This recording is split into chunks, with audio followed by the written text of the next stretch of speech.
Malayalam big boss season 7 ലൈവിൽ ഇപ്പോൾ നടന്നുകൊണ്ടിരിക്കുന്ന അനീഷേട്ടനും അനുമോളും കൂടെ സംസാരിച്ചുകൊണ്ടിരിക്കുകയാണ്.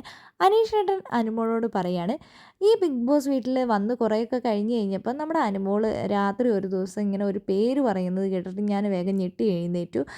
ബിഗ് ബോസ് വീട്ടിൽ ഇവിടെ വന്ന ഒരു കണ്ടസ്റ്റൻറ്റിൻ്റെ പേര് തന്നെയാണ് പറഞ്ഞ് ഇങ്ങനെ എന്തോ കാര്യങ്ങൾ സംസാരിക്കുന്നുണ്ട്. പിന്നെ പെട്ടെന്ന് തന്നെ അത് വിട്ടിട്ട് ഉറങ്ങുന്നുണ്ട്. ദേവൻ ആരാ? ദേവൻ എൻ്റെ ചേച്ചീൻ്റെ മോനാണ് എന്ന് പറയുന്നുണ്ട്.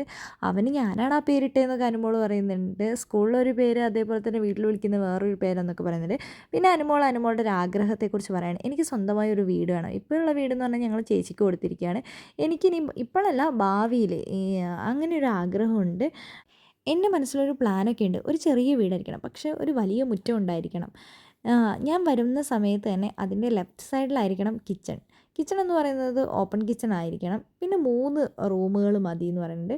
ഒരു നില മതി എന്ന് പറയുന്നുണ്ട്. അപ്പോൾ അനീഷേട്ടൻ പറയുന്നുണ്ട്, അതിൻ്റെ നടുവിലൊരു മുറ്റം, നടുമുറ്റം, അവിടെ മഴ പെയ്യണം, മഴയത്ത് നനയണം, അതൊക്കെയല്ലേ ആഗ്രഹം എന്ന് പറയുന്നുണ്ട്. പിന്നെ തുളസിത്തറയിൽ പോയി തുളസിക്കതിരെടുത്ത് തലയിൽ ചൂടണം. ഞാൻ എപ്പോഴും അങ്ങനെ തുളസിയൊക്കെ എടുത്ത് തലയിൽ ചൂടാറുണ്ട് എന്ന് അനുമോള് പറയുന്നുണ്ട്. എനിക്ക് മഴ കാണണം, ഇവിടത്തെ പോലെ മഴ നനയണമെന്ന് അനീഷേട്ടൻ ചോദിക്കുന്നുണ്ട്. അപ്പോൾ അനുമോള് പറയുന്നുണ്ട്, മഴ നനയണ്ട, മഴ എനിക്ക് കാണണം. പിന്നെ എനിക്ക് അവിടെ ഒരു ഊഞ്ഞാൽ വേണം. പക്ഷേ ഇങ്ങനത്തെ ഊഞ്ഞാലല്ല, ഒരു മരത്തിൻ്റെയാണ്. അതിൽ ഇരുന്നോ കിടന്നൊക്കെ കാണണം എന്നാണ് എൻ്റെ ആഗ്രഹം. അപ്പോൾ അനീഷേട്ടൻ പറയുന്നുണ്ട്, വലിയ ആഗ്രഹം തന്നെയാണല്ലോ അനുമോൾക്കുള്ളതെന്ന് പറയുന്നുണ്ട്. ഇപ്പോഴല്ല, അതൊരു കുറേ കാലം കഴിഞ്ഞിട്ട് മതി. ഇപ്പം എനിക്ക് വേറെ കുറേ പ്ലാൻസുകളുണ്ട്. ഇവിടെ നിന്ന് ഇറങ്ങിയിട്ടും എന്തൊക്കെയാണ് ആ ബക്കറ്റ് പ്ലാൻസ് എന്ന് അനീഷേട്ടൻ ചോദിക്കുന്നുണ്ട്. അതൊക്കെ ഒരുപാടുണ്ടെന്ന് അനുമോൾ പറയുന്നുണ്ട്.